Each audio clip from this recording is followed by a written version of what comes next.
परिणामी मीरा भाईंदर महापालिकेच्या निविदा प्रक्रियेतला नवा कारनामा समोर आलेला आहे। शहरात अनेक ठिकाणी कचरा गोळा करण्यासाठी आणि सार्वजनिक ठिकाणी मोठ्या क्षमतेचे डबे बसवण्यात येणार आहेत। यासाठी निविदा प्रक्रिया पार पडली आहे। या कंपनीच्या कंत्राटदाराकडून अव्वाच्या सव्वा दर सादर केले आहेत।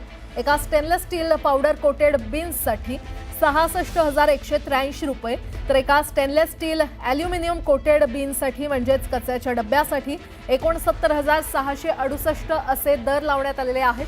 यामध्ये एका ऑटोमॅटिक डब्याची किंमत 9,34,560 इतकी दाखवण्यात आलेली आहे। बाजारभावानुसार हे दर 7 ते 8 पट असल्याचं निदर्शनास आल्यामुळे यामध्ये मोठा घोटाळा होत असल्याचा संशय व्यक्त केला जातोय। या संदर्भात अधिक माहिती देत आहेत आमचे प्रतिनिधी विजय देसाई आपल्यासोबत जोडले गेलेले आहेत। विजय, महापालिकेचा हा व्यवहार आता वादाच्या भोवऱ्यात सापडलेला आहे। 7 ते 8 पट अधिक रक्कम दाखवली असल्याचं पाहायला मिळते, काय अपडेट? खरं तर हे जो टेंडर आपण पाहिलं तर या टेंडर मध्ये जी किंमत दाखवण्यात आली आहे, एक जो डबा दाखवला आहे तो 9 लाखाचा दाखवला, म्हणजे सोन्यापेक्षा महाग आहे का, म्हणजे सोन्याप्रमाणे हा डबा येणार आहे का, असं नागरिकांमध्ये कुतूहल निर्माण झालेलं आहे।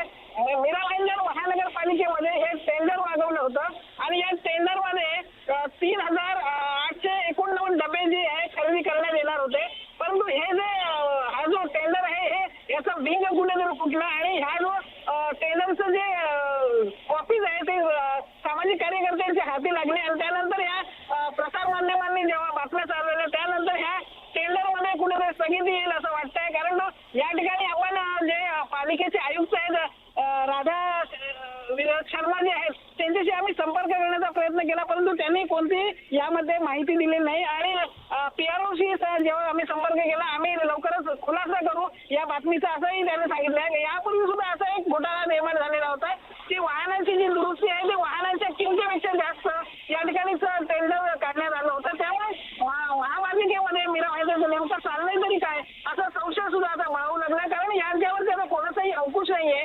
महापालिकेमध्ये प्रशासक असल्यामुळे ज्यांच्यावरती नगरसेवक असतील किंवा लोकप्रतिनिधीचं एक दडपण असतं ते सुद्धा नाही, त्याच्यामुळे मनमानी कारभार हा महापालिकेत चालतो हे असं म्हटल्यास वावगं ठरू नये। कारण हा जो संपूर्ण कारभार आहे तो कुठेतरी आंधळा धरतोय आणि कुत्रा पीठ खातोय असा संदेश सुरू आहे। कारण या ठिकाणी शासनाने खरं तर या अधिकाऱ्यांची चौकशी करायला पाहिजे। हे एवढे महाग डबे नेमके कोणाच्या भल्यासाठी आणणार होते आणि कशासाठी आणणार होते हे सुद्धा आता पाहावं लागणार आहे। प्राजक्ता, ठीक आहे विजय, अपडेट घेत राहू, तुर्तास धन्यवाद।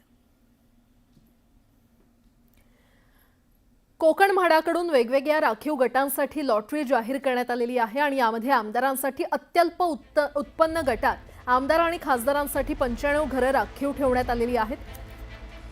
कल्याणमध्ये आमदार खासदारांसाठी एक घर राखीव ठेवण्यात आलेलं आहे ज्याची किंमत अवघी 9,55,000 इतकी आहे। अत्यल्प उत्पन्न गटातलं हे घर राज्यातील आजी माजी आमदार आणि खासदारांसाठी म्हाडाकडून राखीव ठेवण्यात आलेलं आहे। दरम्यान आमदारांना 2,61,000 रुपये महिन्याला वेतन मिळत असताना आमदार महोदय अत्यल्प उत्पन्न गटात कसे असा सवाल या निमित्तानं उपस्थित केला जातोय।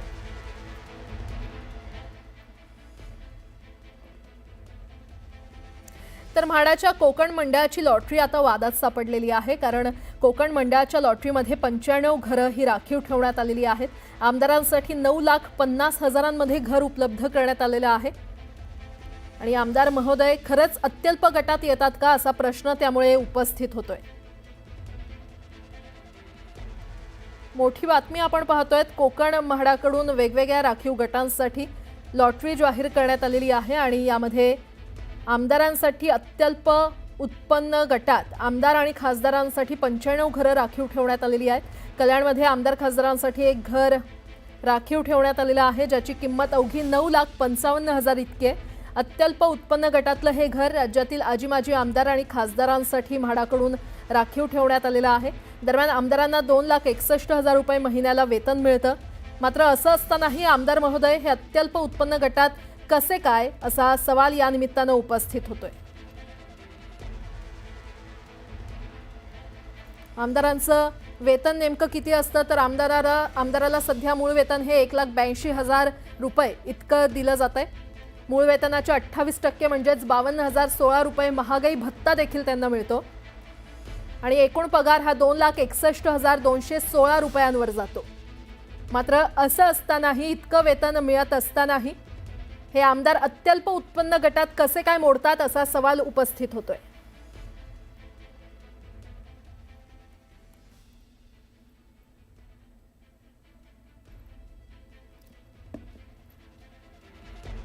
या क्षणाची मोठी बातमी आपण पाहतोय। म्हाडाच्या कोकण मंडळाची लॉटरी आता वादात सापडलेली आहे। कोकण मंडळाच्या लॉटरीमध्ये 95 घरं ही आमदारांसाठी राखीव ठेवण्यात आलेली आहेत। आमदारांसाठी केवळ 9,50,000 मध्ये घर उपलब्ध करण्यात आले।